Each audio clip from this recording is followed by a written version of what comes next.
ಘಮ್ಮ ಘಮ್ಮ ಘಮ್ಮಾಡಿಸ್ತಾವ ಮಲ್ಲಿಗೆ, ಘಮ್ಮ ಘಮ್ಮ ಘಮ್ಮಾಡಿಸ್ತಾವ ಮಲ್ಲಿಗೆ. ನೀ ಹೊರಟಿದ್ದೆ ಈಗ ಎಲ್ಲಿಗೆ, ನೀ ಹೊರಟಿದ್ದೆ ಈಗ ಎಲ್ಲಿಗೆ. ತುಳುಕಾಡ್ತಾವ ತೋಕಡಿಕೆ ಇವಿಯಪ್ಪ ತಾವ ಕಂಡುಡುಕಿ. ತುಳುಕಾಡ್ತಾವ ತೋಕಡಿಕೆ ಇವಿಯಪ್ಪ ತಾವ ಕಂಡುಡುಕಿ. ಕನಸು ತೇಲಿ ಬರುತ್ತಾವ ಹುಡುಕಿ, ಕನಸು ತೇಲಿ ಬರುತ್ತಾವ ಹುಡುಕಿ. ನೀ ಹೊರಟಿದ್ದೆ ಈಗ ಎಲ್ಲಿಗೆ, ನೀ ಹೊರಟಿದ್ದೆ ಈಗ ಎಲ್ಲಿಗೆ.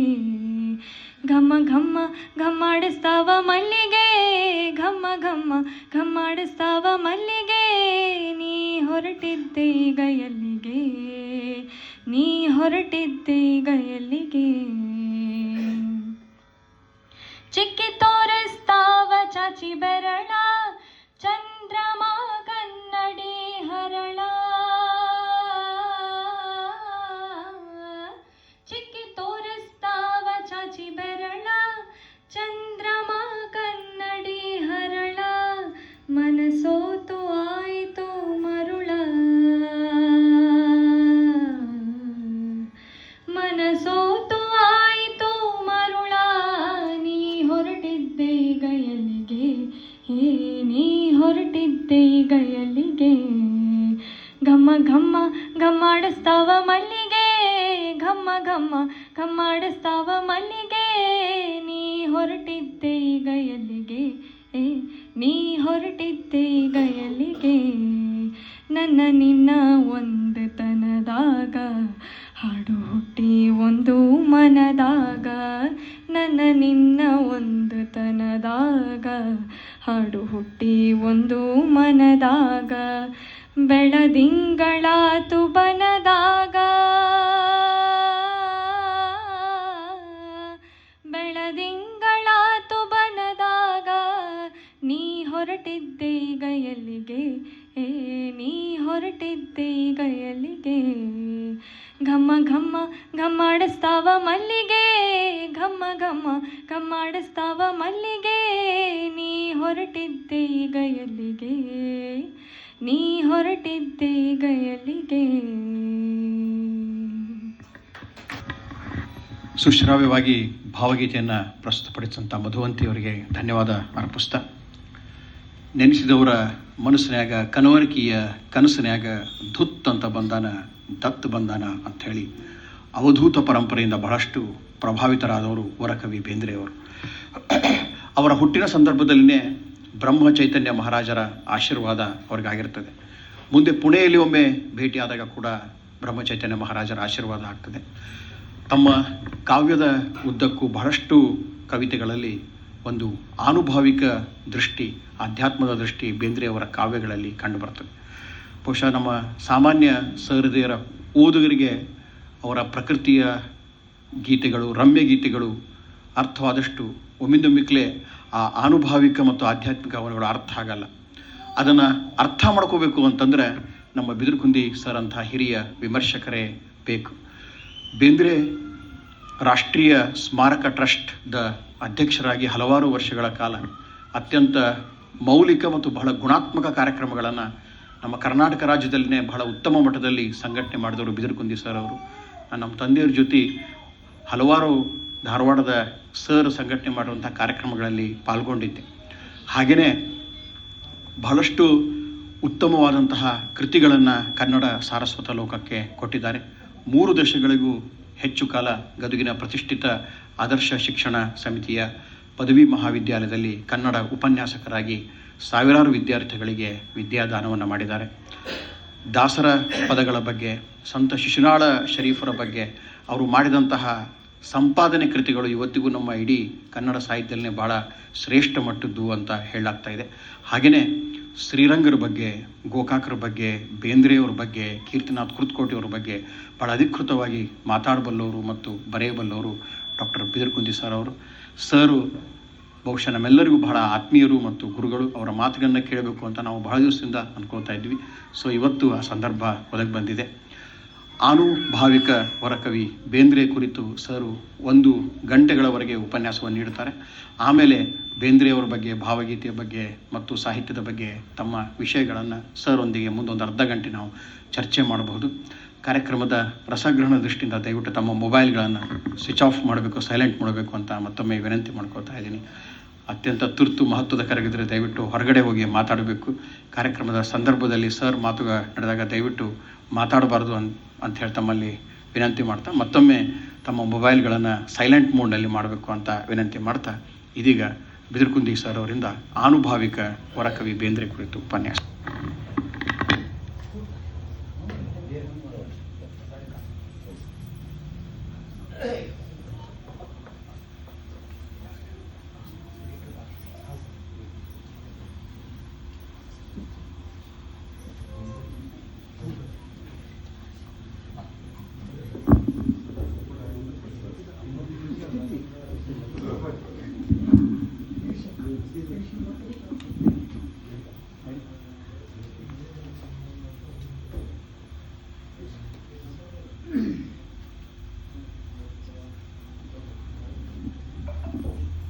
ಉದಿತ ದಿನ ಮುದಿತ ವನ, ವಿಧ ವಿಧ ವಿಹಗ ಸ್ವನ. ಬೇಂದ್ರೆಯವರ ವಸಂತ ಮುಖ ಕವನದ ಆರಂಭ ಇದು. ಇವತ್ತು ಬೆಟಗೇರಿ ಈ ಮನೆಯಲ್ಲಿ ಉದಿತ ದಿನ ಇದು. ಬೇಂದ್ರೆ ಕಾವ್ಯವನ್ನು ಬೇಂದ್ರೆಯವರ ಆನುಭಾವಿಕ ವರಕವಿ ಅಂತ ನಾನು ವಿಷಯ ಕೊಟ್ಟಿದ್ದೆ. ಆನುಭಾವಿಕ, ಅದರ ಅರ್ಥ ವಿಸ್ತಾರ ಇವೆರಡನ್ನು ಕುರಿತು ಸ್ವಲ್ಪ ಹೊತ್ತು ಕೆಲವು ಮಾತುಗಳನ್ನು ಹೇಳ್ತೀನಿ. ಆಮೇಲೆ ಬೇಂದ್ರೆ ಬಗ್ಗೆ ನೀವು ಸಂವಾದ ಮಾಡೋಣ. ಬೇಂದ್ರೆ ಕಾವ್ಯದ ಬಗ್ಗೆ, ಅವರ ಜೀವನದ ಬಗ್ಗೆ. ಆನುಭಾವಿಕ ವರಕವಿ ಅನ್ನೋ ಶಬ್ದ ನಾನು ಬಳಸಿದ್ದೀನಿ. ಬೇಂದ್ರೆ ಅವರಿಗೆ ಹೊಸಗನ್ನಡ ಸಾಹಿತ್ಯದೊಳಗೆ ಮೊಟ್ಟ ಮೊದಲು ವರಕವಿ ಅನ್ನೋ ಶಬ್ದವನ್ನು ಕೊಟ್ಟವರು ಮಾಸ್ತಿ ವೆಂಕಟೇಶ ಅಯ್ಯಂಗಾರ್. 1929 ಬೆಳಗಾವಿ ಕನ್ನಡ ಸಾಹಿತ್ಯ ಸಮ್ಮೇಳನ, ಅದರ ಅಧ್ಯಕ್ಷರು ಮಾಸ್ತಿ ವೆಂಕಟೇಶ ಅಯ್ಯಂಗಾರ್. 3 ದಿವಸದ ಸಾಹಿತ್ಯ ಸಮ್ಮೇಳನದ ಕೊನೆಯ ದಿನ, ಕೊನೆ ಘಟ್ಟ, ಅದು ಕವಿಗೋಷ್ಠಿ. ಆಗಿನ ಕಾಲದ ಕವಿಗಳೆಲ್ಲರೂ ತಮ್ಮ ತಮ್ಮ ಕವನಗಳನ್ನು ಓದೋದು, ತೋರಿಸೋದು, ಕೇಳಿಸೋದು. ಎಲ್ಲರೂ ಓದಿದರು. ಬೇಂದ್ರೆ ಅವ್ರ ಪಾಳಿನ ಬಂತು. ಆಗ ಅವರು ಓದಿದ ಕವನ ಹಕ್ಕಿ ಹಾರುತ್ತಿದೆ ನೋಡಿದ್ದೀರಾ. ಹಕ್ಕಿ ಹಾರುತ್ತಿದೆ ನೋಡಿದ್ದೀರಾ ಅಂಥೇಳಿ ಹಿಂಗೆ ಕೈ ಮಾಡಿ ಬೇಂದ್ರೆಯವರು ವೇದಿಕೆ ಮೇಲೆ ನಿಂತು ಆ ಕಡೆ ನೋಡ್ತಾ ಇದ್ರು. ಹಕ್ಕಿ ಹಾರುತ್ತಿದೆ ನೋಡಿದ್ದೀರಾ ಅಂತಂದ್ರೆ ನೋಡ್ಲಿಕ್ಕತ್ತೀರೇನೋ ಅಂತ ಪ್ರಶ್ನೆ ಅದು ಕೇಳೋರಿಗೆ. ಎಲ್ಲರೂ ಹಿಂಗೆ ತಲೆ ಎತ್ತು ನೋಡಿದರು. ಹಕ್ಕಿ ಹಾರ್ಲಿಕ್ಕತ್ತದೇನೋ, ಅದನ್ನು ನೋಡಿ ಕವಿ ವರ್ಣನೆ ಮಾಡ್ಲಿಕ್ಕತ್ತಾರೇನೋ ಅಂತ. ಭಾಳ ಮಹತ್ವದ ಕ್ಷಣ ಅದು. ಆವರೆಗೆ ಹೊಸಗನ್ನಡದೊಳಗೆ ಕವಿತೆ ಬರೆಯವರಿದ್ದರು, ಅನೇಕ ಕವಿಗಳು ಬಂದಿದ್ದರು.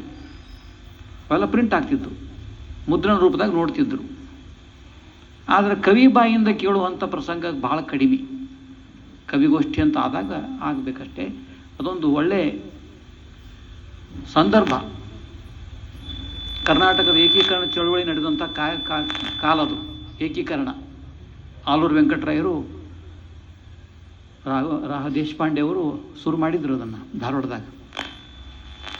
ಆ ಹೊತ್ತಿನೊಳಗೆ ಈ ಕವನ ಅಚ್ಚಗನ್ನಡದ ಕವನ. ಇದು ಹೊಸ ಭಾಷೆ, ಹೊಸ ಛಂದಸ್ಸು, ಹೊಸ ಧಾಟಿ, ಅದಕ್ಕಿಂತ ಮುಖ್ಯವಾಗಿ ಹೊಸ ಕಲ್ಪನೆ.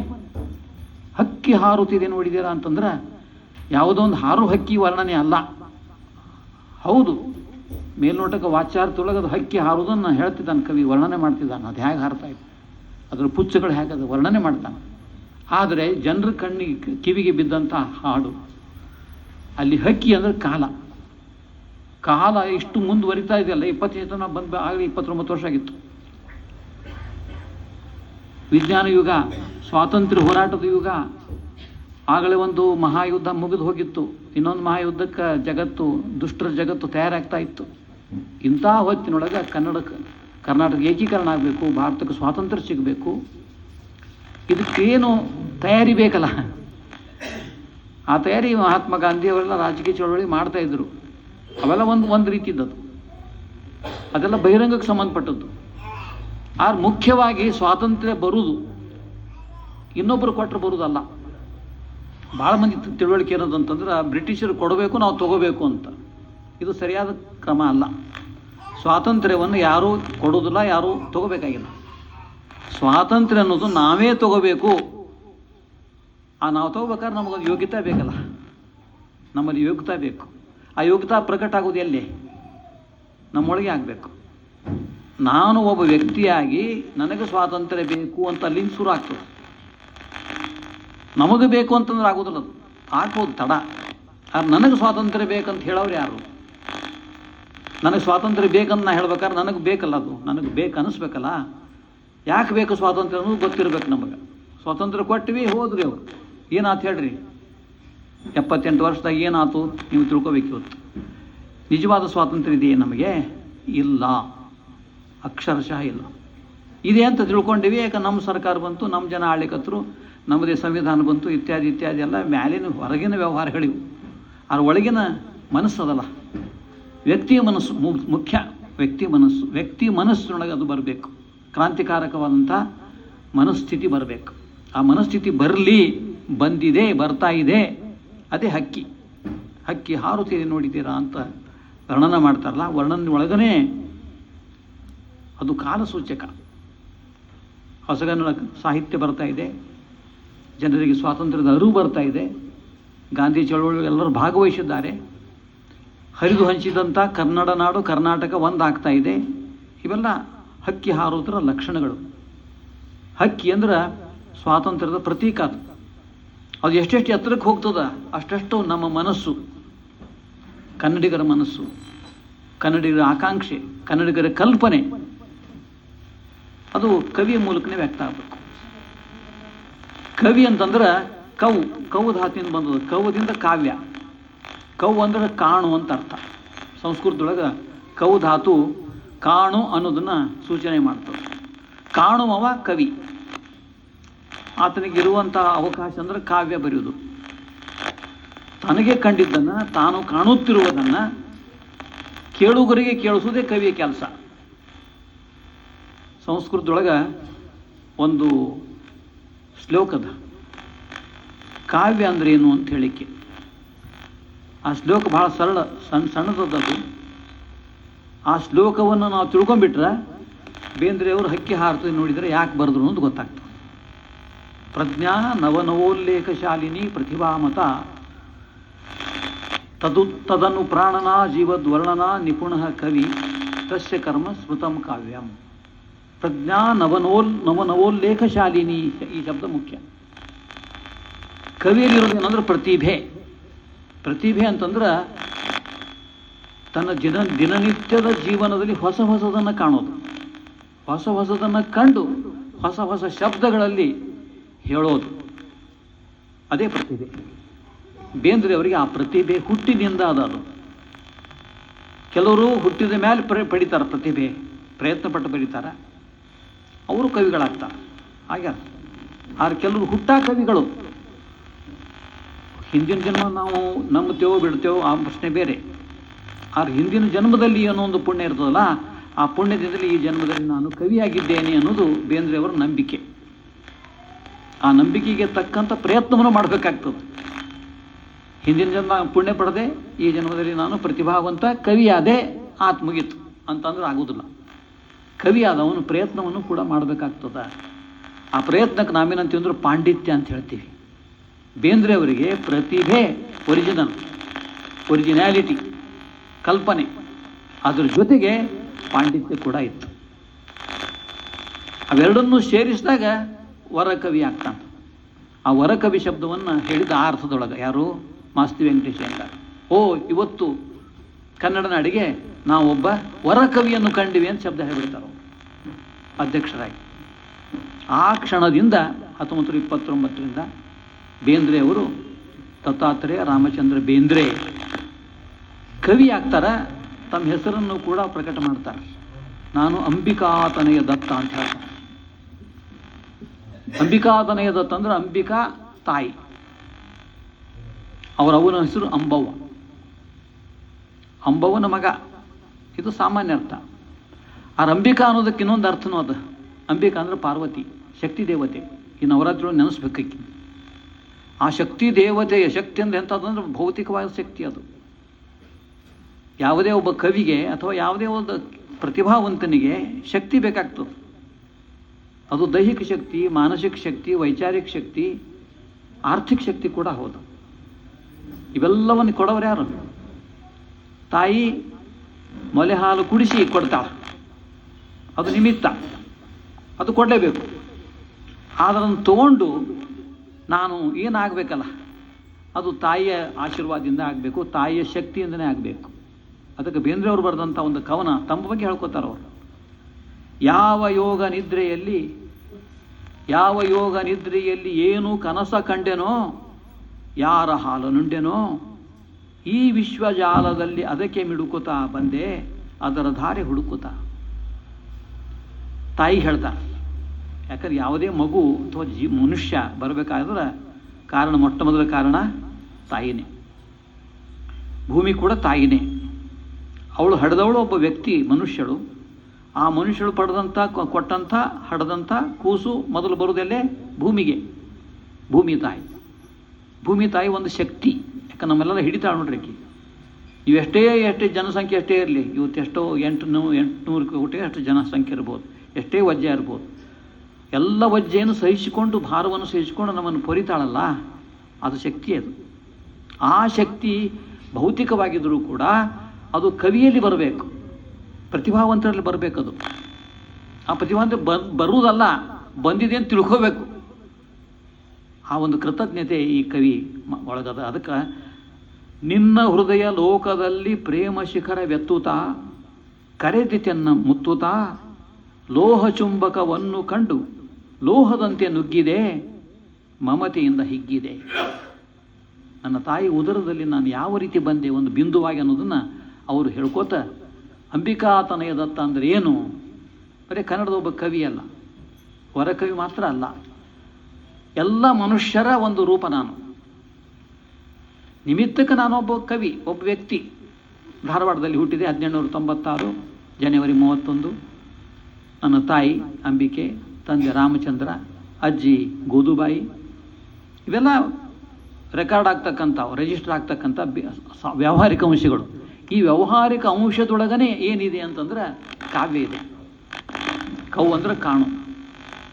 ಏನು ಕಾಣ್ತೀನಿ? ಜಗತ್ತನ್ನು ಕಾಣ್ತೀನಿ. ಎಲ್ಲಿಂದ ಕಾಣ್ತೀನಿ ನಾನು? ಯಾರು ಕಾಣಬೇಕು? ನಾನು ಕಣ್ಣು ಕೊಟ್ಟವ್ರು ಯಾರು? ತಾಯಿನೇ ಕೊಟ್ಟ. ತಾಯಿ ಕೊಟ್ಟಂಥ ಈ ಕಣ್ಣು, ಈ ಕಿವಿ, ಇವೆಲ್ಲ ಪಂಚೇಂದ್ರಿಯಗಳವಲ್ಲ, ಕೊಟ್ಟಿದ್ದಾಳೆ. ಎದಕ್ಕೆ ಕೊಟ್ಟಿದ್ದಾಳೆ ಅಂತ ತಿಳ್ಕೊಬೇಕು ನಾನು. ಬೇಂದ್ರೆ ಅದನ್ನು ಸಣ್ಣ ವಯಸ್ಸಿನಾಗ ತಿಳ್ಕೊಂಡ್ರು. ನಾನು ಹುಟ್ಟಿದ್ದು ಸುಮ್ಮನೆ ಒಬ್ಬ ಮನುಷ್ಯನಾಗಿ ಅಲ್ಲ, ನಾನು ಹುಟ್ಟಿದ್ದೊಬ್ಬ ಕವಿಯಾಗಿ ಹುಟ್ಟೀನಿ. ಈ ಜನ್ಮ ಅದು. ಅದರಿಂದ ಕವಿಯಾಗಿ ಹುಟ್ಟಿದಂಥ ಹೇಗಿದ್ದೀನಿ ನಾನು ಅನ್ನೋದನ್ನು ತಮ್ಮ ಪರಿಚಯ ತಾವೇ ಮಾಡ್ಕೋತಾರೆ. ಆ ಬೇಂದ್ರೆಯವರು ಈ ಕವನ ಓದಿದಾಗ ನಮಗೆ ಕವಿ ಹೇಳಬೇಕಾದಂಥ ರೀತಿಯೊಳಗೆ ಹೇಳ್ತಾರೆ ಅವರು. ನಾನು ಸಾಮಾನ್ಯವಾಗಿ ನಾನು ಅಂದ್ರೆ ಏನು ಉತ್ತರ ಕೊಡ್ತೀವಿ ಹೇಳ್ರಿ ನಾವು? ಯಾರೋ ಕೇಳ್ತಾರೆ ನಮ್ಮನ್ನು, ನೀ ಯಾರು ಅಂತ ಕೇಳ್ತಾರೆ. ಮೊದಲೇ ಪ್ರಶ್ನೆ ಅದೇ ಬರ್ತದೆ, ಯಾರು ನೀನು? ಅಥವಾ ನಾವೇ ನಮ್ಮನ್ನು ಕೇಳ್ಕೋತೀವಿ ಎಷ್ಟೋ ಸಲ. ನಾವೆಲ್ಲ ಎಲ್ಲರೂ ಪ್ರಜ್ಞೆ ಇದ್ದಂಥವ್ರು ಎಲ್ಲರೂ ಒಬ್ಬರೇ ಇದ್ದಾಗ, ನಮ್ಮ ಹತ್ರ ಯಾರೂ ಇಲ್ಲ. ಏನೋ ಒಂದು ದುಃಖ ಸನ್ನಿವೇಶ ಆಗ್ಯದ, ನಮಗೆ ಸಂಕಟ ಆಗ್ಯದ. ಆವಾಗ ನಾವು ಕೇಳ್ತಕ್ಕಂಥ ಪ್ರಶ್ನೆ ಯಾರು ಹೇಳ್ರಿ? ನಾನು ಯಾರು? ನಾನು ಯಾರು ಅಂತ ಕೇಳಿದ ಕೂಡಲೇ ನಾನು ಮೊಟ್ಟ ಮೊದಲು ಹೇಳೋದು ಎಲ್ಲರೂ ಸಾಮಾನ್ಯವಾಗಿ ನಾನು ಅಂದ್ರೆ ನನ್ನ ಹೆಸರು ಹೇಳ್ತೀನಿ, ನನ್ನ ತಂದೆ ತಾಯಿ, ನನ್ನ ವೃತ್ತಿ, ನನ್ನ ಪಗಾರ, ನನ್ನ ಮಕ್ಕಳು, ಹೆಂಡತಿ, ಇವೆಲ್ಲ ಸಾಮಾನ್ಯ ವಿಷಯಗಳನ್ನು ಹೇಳ್ತೀವಿ ನಾವು ನಾನು ಅಂದಾಗ. ನಾನು ಇಷ್ಟೆಲ್ಲ ನಡು ನಾನಿದ್ದೀನಿ ಅಂತ. ಇದು ಸರಿನೇ, ತಪ್ಪೇನಲ್ಲ. ಆದರೆ ಬೇಂದ್ರೆಗೆ ಅವೆಲ್ಲ ಇದ್ದರೂ ಕೂಡ ಅವ್ರು ನಾನು ಅನ್ನೋದನ್ನು ಹೆಂಗೆ ಹೇಳ್ತಾರೆ ನೋಡ್ರಿ. ಕವಿಯಾಗಿ ಹೇಳ್ತಕ್ಕಂಥ ಮಾತಿದು, ಸಾಮಾನ್ಯ ಜನರು ಹೇಳೋದಿಲ್ಲ. ವಿಶ್ವಮಾತೆಯ ಗರ್ಭ ಕಮಲ ಜಾತ ಪರಾಗ ಪರಮಾಣು ಕೀರ್ತಿ ನಾನು. ಭೂಮಿ ತಾಯಿಯ ಮೈಯ ಹಿಡಿಮಣ್ಣ ಗುಡಿಗಟ್ಟಿ ನಿಂತಂಥ ಮೂರ್ತಿ ನಾನು. ಕೀರ್ತಿ ಮೂರ್ತಿ.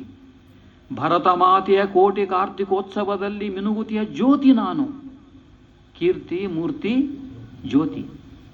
ಕನ್ನಡದ ತಾಯಿ ತಾವರೆಯ ಪರಿಮಳ ಉಂಡು ಬೀರುತಿಯ ಗಾಳಿ ನಾನು. ಹೆಂಗೆ ನೋಡ್ರಿ, ಒಂದಕ್ಕೊಂದು ಬೆಳ್ಕೊತ ಹೋಗ್ತಾವ. ಕೀರ್ತಿ ಮೂರ್ತಿ ಜ್ಯೋತಿ ಗಾಳಿ. ಮುಂದೆ 5ನೇದು, ನನ್ನ ತಾಯಿಯ ಹಾಲು ನೆತ್ತರವ ಕುಡಿದಂಥ ಜೀವಂತ ಮಮತೆ ನಾನು. ಮಮತೆ, ಮಮತೆನ ಸಾಮಾನ್ಯ ಅರ್ಥ ಪ್ರೀತಿ ಅಂತ ಬರ್ತದೆ. ಈ ಪ್ರೀತಿಗೆ ಬೇರೆ ಬೇರೆ ಅರ್ಥವ, ಬೇರೆ ಬೇರೆ ಸಂದರ್ಭವ. ಆದರೆ ಮಮತೆ ಅನ್ನೋದು ಮಾತ್ರ ತಾಯಿಯಿಂದ ಬರ್ತದೆ, ತಂದೆಯಿಂದ ಬರ್ತದೆ. ತಂದೆ ತಾಯಿಯಿಂದ ಬರುವುದು ಮಮತೆ, ಪ್ರೀತಿನೇ. ಪ್ರೀತಿಗೆ ಬೇರೆ ಬೇರೆ ಶಬ್ದಗಳವ, ಬೇರೆ ಬೇರೆ ಸ್ವರೂಪಗಳವ. ಕವಿ ಹೇಳ್ತಾನ, ನನ್ನ ತಾಯಿಯ ಹಾಲು ನೆತ್ತರವ ಕುಡಿದಂಥ ಜೀವಂತ ಮಮತೆ ನಾನು. ಬರೀ ಮಮತೆ ಅಲ್ಲ, ಜೀವಂತ ಮಮತೆ ನಾನು. ಬದುಕಿದ್ದೇನೆ, ಜೀವದ ನನಗೆ. ಆ ಜೀವಕ್ಕೆ ಜೀವ ಯಾವುದು? ಮಮತೆ, ಪ್ರೀತಿ, ತಾಯಿ ಪ್ರೀತಿ. ಇವತ್ತು ನಾನು ಏನಾದರೂ ಕವಿಯಾಗಿದ್ದರೆ ಅವಳಿಂದನೇ. ಈ 5 ಐದೆಯರೆ ಪಂಚ ಪ್ರಾಣಗಳಾಗಿ ಈ ಜೀವ ದೇಹ ನಿಹನು. ಹೃದಯ ರವಿಂದದಲ್ಲಿರುವ ನಾರಾಯಣನೇ ತಾನಾಗಿ ದತ್ತ ನರನು. ದತ್ತ ನಮ್ಮ ತಂದೆ ತಾಯಿ ಹೆಸರು ಅದು. ದತ್ತ, ದತ್ತಾತ್ರೇಯ. ಹೆಸರು ಇಡಬೇಕು, ಒಂದು ಹೆಸರು ಇಡ್ತಾರೆ, ಇಟ್ಟರು. ಆಗ ಹೆಸರು ಎದಕ್ಕೆ ಇಡ್ತಾರೆ ಅನ್ನೋದು ಅವ್ರಿಗೆ ಗೊತ್ತಿರ್ತದೆ. ಇಟ್ಟ ಮೇಲೆ ನಾವು ಅದನ್ನ ಅರ್ಥ ಮಾಡ್ಕೋಬೇಕು. ನನಗೆ ಯಾಕೆ ಈ ಹೆಸರು ನನ್ನ ತಂದೆ ತಾಯಿ ಇಟ್ಟರು, ಆ ಹೆಸರಿಗೆ ತಕ್ಕಂಗೆ ನಾನು ಜೀವನವನ್ನು ಮಾಡಬೇಕು. ಜೀವನ ತಾನೇ ಆಗೋದಿಲ್ಲ, ತಾನಾಗಿ ಹೋಗಿಬಿಡ್ತದ, ಅಷ್ಟೇ ಹೋಗಿಬಿಡ್ತದೆ, ಉಳಿದಿಲ್ಲ. ಈ ದತ್ತ ಏನು ಮಾಡಿದಂದ್ರೆ ಅದನ್ನು ಉಳಿಸ್ಕೋತಾನೆ. ದತ್ತ ಅಂತ ಇಟ್ಟ ಮೇಲೆ ನಾನು ಉಳಿಸ್ಕೋಬೇಕಲ್ಲ. ದತ್ತ ಅಂದರೆ ಕೊಡು, ನೀಡು. ಏನು ಕೊಡಬೇಕು ನಾನು? ನನ್ನ ಪ್ರತಿಭೆಯನ್ನು ಕೊಡಬೇಕು. ಪ್ರತಿಭೆಯ ಕಣ್ಣಿನಿಂದ ನನ್ನ ಭಾಷೆಯನ್ನು ದುಡಿಸ್ಕೋಬೇಕು. ಈ ಕನ್ನಡ ನಾಡಿನಲ್ಲಿ ಬದುಕಬೇಕು ನಾನು. ಒಂದು ವಿಷಯನ ಸ್ಪಷ್ಟ ಹೇಳ್ತೀನಿ. ಈಗ ಬೇಂದ್ರೆ ಅವರು 1914ರಿಂದ 18ರವರೆಗೆ ಪುಣೆಯಲ್ಲಿ BA ಕಲೀಲಿಕ್ಕೆ ಹೋದರು. ಅವಾಗ ಕರ್ನಾಟಕದೊಳಗೆ ಎಲ್ಲೂ ಕಾಲೇಜುಗಳಿರಲಿಲ್ಲ. ಮೈಸೂರಾಗ ಕೂಡ 1916 ಬಂತು ಕಾಲೇಜು. ಕಾಲೇಜ್ ಕಲಿಬೇಕಂದ್ರೆ ಒಂದು ಪುಣೆಗೆ ಹೋಗ್ಬೇಕು, ಇಲ್ಲ ಮದ್ರಾಸಿಗೆ ಹೋಗ್ಬೇಕು. ಆ ಪರಿಸ್ಥಿತಿ ಒಳಗೆ ಬೇಂದ್ರೆ ಅವರು ಕಷ್ಟಪಟ್ಟು ಅವ್ರ ತಾಯಿ ಕಳಿಸ್ತಾ, ನೀ ಕಲಿಬೇಕಪ್ಪ. ಏನು ಕಲಿಬೇಕು, ಹ್ಯಾಂಗೆ ಕಲಿಬೇಕು? ಹೋಗ್ಲಿಕ್ಕೆ ದುಡ್ಡಿಲ್ಲ, ಟ್ರೈನ್ಯಾಗ ಹೋಗ್ರಿ, ಯಾವುದೇ ಇಲ್ಲ. ಸಾಲ ಮಾಡಿ ಹೋಗ್ತಾರೆ. ಫರ್ಗ್ಯೂಸನ್ ಕಾಲೇಜ್ ಸೇರ್ತಾರೆ. 4 ವರ್ಷ ಕಲಿತಾರೆ. 1914ರಿಂದ 18. ಗಮನಿಸಬೇಕಾದ ವಿಷಯ ಏನಂತಂದ್ರೆ, ಈ ಅವಧಿ ಅದಲ್ಲ 1914ರಿಂದ 18 ಎಂಥ ಅವಧಿ ಹೇಳ್ರಿ ನೋಡೋಣ. ಮೊದಲೇ ಮಹಾಯುದ್ಧ ಜಗತ್ತಿನಲ್ಲಿ ನಡೀತಕ್ಕಂಥ ಕಾಲ ಇದು. ಅಲ್ಲಿ ಯುದ್ಧ ನಡೆದು, ಯುರೋಪ್ ಯುದ್ಧ ನಡೆದು. ಇಲ್ಲೇ ಯುದ್ಧ ಇಲ್ಲ, ಅಲ್ಲಿ ಯುದ್ಧ ಇದೆ. ಯುದ್ಧನ ಹೊಡೆದಾಟದಲ್ಲ. ಇಲ್ಲಿ ಬಡತನದ ವಿರುದ್ಧ ಹೋರಾಟ ಮಾಡಬೇಕು ನಾವು, ಅಜ್ಞಾನದ ವಿರುದ್ಧ ಹೋರಾಟ ಮಾಡಬೇಕು. ಅದು ಯುದ್ಧನೇ ಅಲ್ಲ. ಬೇಂದ್ರೆ ಅವ್ರು ಮಾಡಿದ್ದೇನಂತಂದ್ರೆ, ಅಜ್ಞಾನದ ವಿರುದ್ಧ ಯುದ್ಧ ಮಾಡಬೇಕು. ನಾ ಕಲಿಬೇಕು, ಬುದ್ಧಿವಂತನಾಗಬೇಕು, ಅವಕಾಶದ ಕಷ್ಟಪಡಬೇಕು. 1914ರಿಂದ 18 ವರ್ಷ ಫರ್ಗ್ಯೂಸನ್ ಕಾಲೇಜ್ ವಿದ್ಯಾರ್ಥಿ ಇದ್ದಾಗ ಬೇಂದ್ರೆ ಅವರು ಮಾಡಿದ್ದೇನು ಅಂತಂದ್ರೆ, ನಾನು ಅಂಬಿಕಾತನಯ ದತ್ತ. ಏನು ಕೆಲಸ ನಂದು? ಕಾವ್ಯ ಬರಿಬೇಕು. ನನಗೆ ಸಿಕ್ಕಂಥ ಒಂದು ವರ ಅದು. ಈ ವರವನ್ನು ತಗೊಂಡು ನಾನು ಕಾವ್ಯ ಬರಿಬೇಕು. ಕಾವ್ಯ ಬರಿಬೇಕಂದ್ರೆ ಹಾಳಿ ಪೆನ್ನು ಇಟ್ಕೊಂಡು ಬರಿಬೋದಲ್ಲ, ಅಥವಾ ಮನಸ್ಸಿಗೆ ಬಂದಂಗೆ ಏನಾದ್ರು ಬರಿಬೋದಲ್ಲ, ಗೀಸ್ಬೋದಲ್ಲ. ಹೌದು. ಆದರೆ ಬೇಂದ್ರೆ ಅವರು ಗೀಚಿದ್ರಷ್ಟೇ ಅಲ್ಲ, ಗೀಸಿರ್ತಕ್ಕಂಥ ಕಾವ್ಯ ಮಾಡ್ಬೇಕು. ಅದನ್ನು ಇನ್ನೊಬ್ಬರಿಗೆ ಕೇಳಿದಾಗ ಅದು ಕವಿತೆ ಅನ್ಬೇಕ್ರಿ. ಈಗ ನಾವು ಬರಿತೀವಿ ಕವಿತೆ, ನನ್ನ ಕವಿತೆ ಅದು. ಅದು ಅಂತಾರ ಒಂದು ಮಾತು, ಹೆತ್ತವ್ರಿಗೆ ಹೆಗ್ಗಣ ಮುದ್ದ ಅಂತ. ತಪ್ಪಲ್ಲ, ಮಕ್ಕಳು ಮುದ್ದನೆ ಹೆಗ್ಗಣಿದ್ರು ಕೂಡ. ಆದರೆ ನನ್ನ ಕಾವ್ಯ ಇನ್ನೊಬ್ಬರಿಗೆ ಕಾವ್ಯ ಅನ್ನಿಸ್ಬೇಕಲ್ಲ. ಹೆಂಗೆ ಅನ್ನಿಸ್ಬೇಕದು? ಅದಕ್ಕೇನು ಕೆಲಸ ಮಾಡಬೇಕು? ಬರೆದದ್ದನ್ನು ನಾನು ಓದ್ಕೋಬೇಕು ಮೊದಲು. ಆ ಕಾವ್ಯಕ್ಕೆ ಬೇಕಾಗಿರ್ತಕ್ಕಂಥ 4-5 ಶಕ್ತಿ ಅವ. ಒಂದು, ಕಾವ್ಯಕ್ಕೆ ಬೇಕಾದ ಮೊದಲೇ ಶಕ್ತಿ ಅಂದರೆ ಛಂದಸ್ಸು ಬೇಕು, ಛಂದೋಬಂಧ ಬೇಕು, ಅಲಂಕಾರ ಬೇಕು, ಹೊಸ ಭಾಷೆ ಬೇಕು, ಹೊಸ ಪದಗಳನ್ನು ಸೃಷ್ಟಿ ಮಾಡತಕ್ಕಂಥದ್ದು ಕಲ್ಪನೆ ಬೇಕು, ರೂಪಕಗಳು, ಉಪಮೆಗಳು ಬೇಕು, ಮತ್ತು ಮುಖ್ಯವಾಗಿ ಭಾವ ಬೇಕು. ಬೇಂದ್ರೆ ಈ 4 ಅಂಶಗಳನ್ನು ಕಲಿಬೇಕಾತ. ಎಲ್ಲೇ ವಿದ್ಯಾರ್ಥಿ ಇದ್ದಾಗ ಕಾಲೇಜ್ಗೆ ಹೋದ್ರೆ ಕ್ಲಾಸ್ನೊಳಗೆ ಬೇರೆ ಬೇರೆ ವಿಷಯ ಕಲಿತಿದ್ರು ಅವರು. ಇಂಗ್ಲೀಷು, ಸಂಸ್ಕೃತ, ಗಣಿತ. ಆಗಿನ ಕಾಲಕ್ಕೆ ಏನು ಕಾಲೇಜಾಗಿದ್ದು ಎಲ್ಲ ಕಲಿತಿದ್ರು. ಕಲಿಯೋದ್ರ ಜೊತೆಗೆ ವೈಯಕ್ತಿಕವಾಗಿ ನಾನು ಕವಿ ಇರೋದ್ರಿಂದ, ಕವಿತೆ ಬರಿಬೇಕಾದ್ರಿಂದ, ಕವಿತೆ ಅನ್ನುವಂಥ ಕಲೆ ಇರೋದ್ರಿಂದ ಆ ಕಲೆಗೆ ತಕ್ಕಂಥದ್ದು ಸಂಗ್ರಹಿಸ್ಬೇಕು ನಾವು. ಹೆಂಗೆ ಸಂಗ್ರಹಿಸ್ತೀರಿ? ಒಂದು, ಓದೋದ್ರಿಂದ ಸಂಗ್ರಹಿಸ್ತೀರಿ. ಬೇಂದ್ರೆ ಸಂಸ್ಕೃತವನ್ನು, ಇಂಗ್ಲೀಷ್ ಸಾಹಿತ್ಯವನ್ನು, ಇಂಗ್ಲೀಷ್ ಕಾವ್ಯವನ್ನು ಓದಿದ್ರು. 4 ಜನ ಕವಿಗಳನ್ನು ಓದ್ತಾರವ್ರು. ಹೇಳ್ತಾರೆ, ನನ್ನ ಗುರು ಚತುರ್ಮುಖರು ಅಂತ ಹೇಳ್ತಾರೆ. ನನ್ನ ಜೀವನದೊಳಗೆ, ಕಾವ್ಯ ಜೀವನದೊಳಗೆ ನಾನು ಮುಂದೆ ಬರಬೇಕಾಗಿದ್ರೆ ಬೇರೆಯವ್ರನ್ನ ಕಲಿಬೇಕಾಗ್ತದೆ. ಈಗಾಗಲೇ ಕಾವ್ಯ ಬರೆಯೋದನ್ನು ಕಲಿಬೇಕಾಗ್ತದೆ. 4 ಜನರಿಂದ ಅವ್ರು ಕಲ್ತರು. ಒಬ್ಬರು ರವೀಂದ್ರನಾಥ್ ಠಾಕೂರ್, ವಿಶ್ವಕವಿ, ನೋಬೆಲ್ ಬಹುಮಾನ ಸಿಕ್ಕಿತ್ತು ಅವ್ರಿಗೆ, ಬಂಗಾಲಿ ಕವಿ. ಅವ್ರ ಕವಿಗಳೆಲ್ಲ ಇಂಗ್ಲೀಷಿಗೆ ಬಂದಿದ್ದು. ಇಂಗ್ಲೀಷಿನೊಳಗೆ ರವೀಂದ್ರನಾಥ್ ಠಾಕೂರ್ ಕವಿತೆಗಳನ್ನು ಓದಿದ್ರು. ಎರಡನೇದು ಅವ್ರು ಓದಿದ್ದು ಶ್ರೀ ಅರವಿಂದರ ಕಾವ್ಯ, ಅರವಿಂದರ ಸಾಹಿತ್ಯ. ಮೂರನೇದು ಖಲೀಲ್ ಗಿಬ್ರಾನ್ ಅಂತ ಒಬ್ಬ ಅರೇಬಿಕ್ ಕವಿ, ಲೆಬನಾನ್ದವರು, ನ್ಯೂಯಾರ್ಕ್ನಾಗಿದ್ದರು. ಅವರು ಇಂಗ್ಲೀಷು ಬರಿತಿದ್ರು, ಅವನನ್ನು ಓದಿದ್ರು. 4ನೇ ಕವಿ ಅಂತ ಒಬ್ಬರಿದ್ದರು, ಅವರು ಐರಿಷ್ ಕವಿ, ಅವರನ್ನು ಓದಿದ್ರು. ಆ ಐರಿಷ್ ಕವಿ ಆತ ಆನುಭಾವಿಕ ಕವಿ, ಅವನು ಮಿಸ್ಟಿಕ್ ಪೊಯೆಟ್ ಅಂತ ಹೇಳ್ತೀವಿ. ಈ ಶಬ್ದನ ಅದಕ್ಕೆ ಆನುಭಾವಿಕ ಅಂತ ಕೊಟ್ಟಿದ್ದೆ. ಅದು ಹಾಗೆ ನೋಡಿದ್ರೆ ಬೇಂದ್ರೆಯವರನ್ನು ನಾವು ಆನುಭಾವಿಕಂತ ಕರಿಬೇಕು. ಅವ್ರು ಏನೇ ಬರೀಲಿ, ಎಂಥ ಸಾಮಾನ್ಯ ವಿಷಯ ಬರೆದ್ರು ಅದಕ್ಕೆ ಅನುಭವದ ಒಂದು ಲೇಪನ ಇದ್ದೇ ಇರ್ತದೆ. ಈಗ ನೋಡ್ರಿ, ಇದು ಆನುಭಾವಿಕ ಕವಿತೆ. ನಾನು ಅನ್ನೋದನ್ನು ಅವ್ರ ಪರಿಚಯ ಹೆಂಗೆ ಮಾಡ್ಕೋತಾರಂತಂದ್ರೆ, ಪಂಚಭೂತಗಳವಲ್ಲ, ಆ ಪಂಚಭೂತಗಳೇ ನಮ್ಮ ತಾಯಿ, ಅವು ಪಂಚ ಪ್ರಾಣಗಳಾಗ್ತಾವೆ ನಮ್ಮೊಳಗೆ. ಈ ಪಂಚ ಪ್ರಾಣಗಳನ್ನು ನಾವು ತಗೊಂಡು ಏನು ಮಾಡಬೇಕು? ಹೃದಯಾರವಿಂದದಲ್ಲಿರುವ ನಾರಾಯಣನೇ ತಾನಾಗಿ ದತ್ತ ನರನು. ನಾ ದತ್ತ ನರ, ಸಾಮಾನ್ಯ ಮನುಷ್ಯ ನಾನು.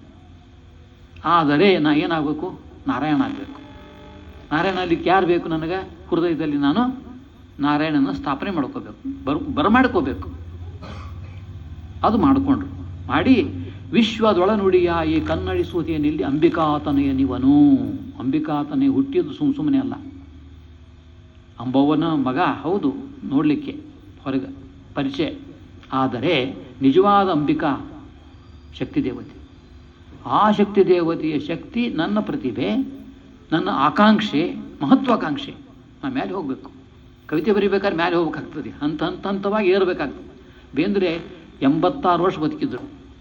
86 ವರ್ಷದೊಳಗೆ 63 ವರ್ಷ, 1918ರಿಂದ 1981 ತೀರ್ಕೊಳ್ಳೋವರೆಗೆ 63 ವರ್ಷದ ಲೆಕ್ಕ. ಅವ್ರು ಮಾಡಿದ್ದೇನೆಂದ್ರೆ ಕಾವ್ಯವನ್ನು ಬರ್ಕೋತವ್ರು 1430 ಕವಿತೆ ಬರೆದ. ಒಟ್ಟು ಅವರ ಜೀವನ ಸಮಗ್ರ. ಇದನ್ನು ಮಾಡಬೇಕಾಗಿದ್ರೆ ಮೂಲತಃ ಹೆಂಗೆ ಆಗ್ಬೇಕಿದು? ತನ್ನಷ್ಟ ಬರೋದಲ್ಲ. ನನ್ನ ಕವಿತೆ ನಿನಗೆ ತಿಳಿಬೇಕು. ಇವಾಗ ಕವಿ ಅಂತ ನೀವು ಅಂದಾಗ ನಾ ಕವಿ ಆಗ್ತೇನೆ ರೀ. ನನ್ನಷ್ಟಕ್ಕೆ ನಾನು ಕವಿತೆ ಬರೋದಾಗೋದಿಲ್ಲ. ಅದಕ್ಕೆ ಎಲ್ಲರ ಕಡೆ ಶಾಬಾಷ್ ಹಂಚ್ಕೋಬೇಕು. ಹೊಸ ಕವಿ ಹುಟ್ಟಿದ್ದಾನೆ, ಕನ್ನಡದಲ್ಲಿ ಬರೀತಾನೆ ಅಷ್ಟೇ ಅಲ್ಲ. ಬೇಂದ್ರೆಯವ್ರು ಎಂಥ ಬುದ್ಧಿವಂತರು ಅಂತಂದ್ರೆ, ಉಪಾಯ ಇತ್ತಂತಂದ್ರೆ ಮರಾಠಿಗೂ ಕವಿತೆ ಬರೆದ್ರು ಅವರು. ಯಾಕಂದ್ರೆ ಮರಾಠಿ ಜನರನ್ನು ಒಲಿಸ್ಬೇಕದು. ಇವಾಗ ಕವಿದ ಅಂತ ಅನ್ಬೇಕಾದ್ರೆ ರಿಕಗ್ನಿಷನ್ ಬೇಕಲ್ಲ. ಮರಾಠಿ ಒಳಗೂ ಕವಿತಾ ಬರೀತಾರೋ. ಅವ್ರು ಮೊಟ್ಟ ಮೊದಲು ಬರೆದದ್ದೇ ಮರಾಠಿ ಒಳಗೆ, ಆನಂತರ ಕನ್ನಡ, ಆಮೇಲೆ ಇಂಗ್ಲೀಷ್, ಹಿಂಗೆಲ್ಲ ಬರ್ಕೋತ ಹೋದ್ರು. ಇದು ಕವಿ ಆಗುವಂಥ ತಯಾರಿ, ಸಿದ್ಧತೆ ಇದೆ ನೋಡ್ರಿ, ಪ್ರಿಪರೇಷನ್. ಇದು ಯಾವಾಗ ಆಗ್ತದ? ನಮ್ಮ ಜೀವನದ ಪ್ರಿಪರೇಷನ್ ಯಾವಾಗ ಆಗ್ತದೆ? ವಿದ್ಯಾರ್ಥಿ ಇದ್ದಾಗೆ ಆಗಬೇಕದು. ನಾನು ವಿದ್ಯಾರ್ಥಿ, ಕವಿ ಕೂಡ ಒಂದು ಕಾಲಕ್ಕೆ ವಿದ್ಯಾರ್ಥಿ ಆಗಿರ್ಬೇಕಾಗ್ತದೆ. ಇಂಗ್ಲೀಷ್ ಕವಿತೆಗಳನ್ನು ಓದಿದ್ರು, ನಾನು ಹೇಳಿದ್ದೆ 4 ಜನ ಕವಿತೆಗಳನ್ನು ಓದಿದ್ರು ಅವರು. ಈ ಕಾಲಕ್ಕೆ ಸ್ವಾತಂತ್ರ್ಯ, ಯುದ್ಧ ನಡೆದಂಥ ಕಾಲ ಇದು. ಜಗತ್ತಿನೊಳಗೆ ಅಲ್ಲೋಲ ಕೊಲ್ಲೋಲ ಆಗ್ತಾ ಇದೆ, ಶಾಂತಿ ಇಲ್ಲ, ಹಿಂಸೆ. ಈ ಕಡೆ ಭಾರತದಾಗ ಗಾಂಧೀಜಿಯವರ ಸ್ವಾತಂತ್ರ್ಯ ಹೋರಾಟ ನಡೆದದು. ಎಂಥ ಕಾಲ ನೋಡಿದ್ದು. ಇಂಥ ಕಾಲದಲ್ಲಿ ನಾನು ಕವಿತೆ ಬರಿಬೇಕು. ಮನಸ್ಸು ತ್ರಸ್ತಾಗಿಬಿಟ್ಟದು, ಅಲ್ಲೋಲ ಕಲ್ಲೋಲ ಆಗ್ಯದ, ಸಮಾಧಾನ ಇಲ್ಲ.